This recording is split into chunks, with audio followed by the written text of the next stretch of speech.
जय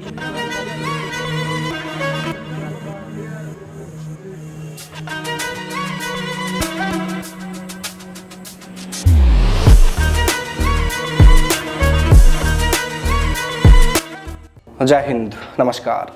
दिल्ली में जंतर मंतर पर पुरानी पेंडिंग भर्तियों को पूरा कराने की मांग कर रहे युवाओं पर जब दिल्ली पुलिस कार्रवाई करने पहुंची तो इन युवाओं ने पुलिस से आखिर ऐसा क्या कह दिया कि वो न सिर्फ चुपचाप वापस लौट गई बल्कि युवाओं को प्रदर्शन करने के लिए परमिशन देने की बात भी कही जा रही है। हालांकि मिस इन्फॉर्मेशन के चलते कुछ लोगों ने सोशल मीडिया पर वीडियो बनाकर यह कह दिया कि आज जंतर मंतर से कई युवाओं को गिरफ्तार कर लिया गया है, लेकिन कुछ ही देर बाद प्रदर्शन में शामिल एक युवा ने अपना वीडियो जारी कर बताया कि ऐसा कुछ भी नहीं है, किसी को भी गिरफ्तार नहीं किया गया है। उस युवा ने इस वीडियो में पूरा मामला बताया। उसने कहा कि हुआ कुछ यूं था कि युवाओं के पास 3 फरवरी तक प्रदर्शन करने की अनुमति थी, लेकिन ये युवा 4 फरवरी को भी बिना परमिशन के ही जंतर मंतर की ओर आगे बढ़ रहे थे, जिन्हें बीच में ही पुलिस ने रोक लिया और उन्हें समझाया कि आपके पास में 3 फरवरी तक की अनुमति थी, जिसमें आपने 3 फरवरी को भी धरना प्रदर्शन कर लिया था, लेकिन अब आपके पास आगे की परमिशन नहीं है और आप बिना परमिशन के दिल्ली में कहीं भी धरना प्रदर्शन नहीं कर सकते हैं। पुलिस ने कहा कि जिस एरिया में आप अभी एकजुट हुए हैं यहाँ पर धारा 144 लागू है, इसलिए आप सभी युवा यहाँ से चले जाएं, वरना पुलिस के पास कार्रवाई करने के सिवाय कोई दूसरा ऑप्शन नहीं है। जिस पर युवाओं ने भी कह दिया कि सर अब इस तरह की गिरफ्तारी आदि से हमें भी डर नहीं है, आप ले चलो जहां भी हमें लेके चलना है। युवाओं ने पुलिस से कहा कि पुलिस को या किसी आम जन को परेशान करने का उद्देश्य हमारा बिल्कुल भी नहीं है।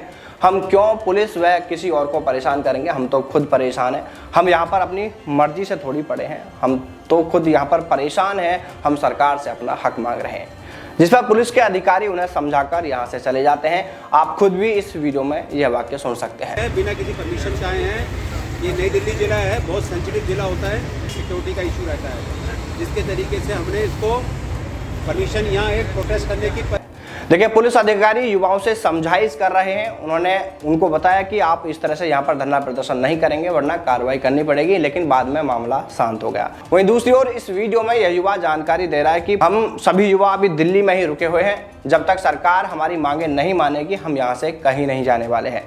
देखिए, युवाओं की मांगे गलत नहीं है। हम तो कहेंगे कि एक बार रक्षा मंत्री जी को और देश के नेशनल मीडिया चैनल्स को इन युवाओं के बीच में जाना चाहिए और इनसे उनकी मांगों को लेकर उनकी बातें सुनना चाहिए कि आखिर युवा चाहते क्या हैं, ये युवा क्यों परेशान है, क्यों दिल्ली में पड़े हुए हैं।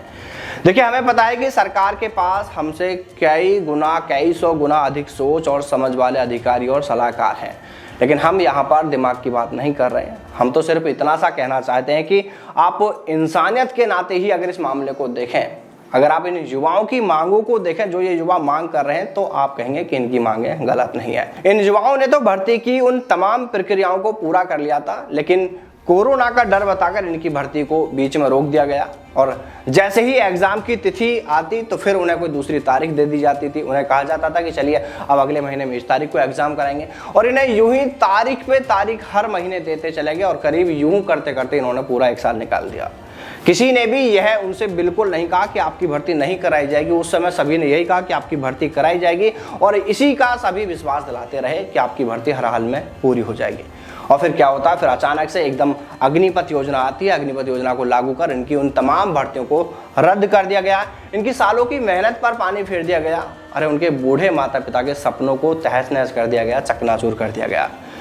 मोदी जी, इन युवाओं की मांगे गलत नहीं है, जैसे भी हो इन युवाओं की मांगों पर गौर करना चाहिए, इनकी मांगे सुननी चाहिए और इनके हित में जो भी हो सकता है उस दिशा में जरूर सरकार को सोच विचार करना चाहिए। इन युवाओं के हित में कुछ फैसला लेना चाहिए, क्योंकि ये जो युवा हैं ये किसी पॉलिटिकल लीडर के बेटा नहीं है, किसी रईस के बेटे नहीं है, ये किसी गरीब किसान मजदूर के बेटे हैं और इनके माता पिता को इनसे बड़ी उम्मीदें थी।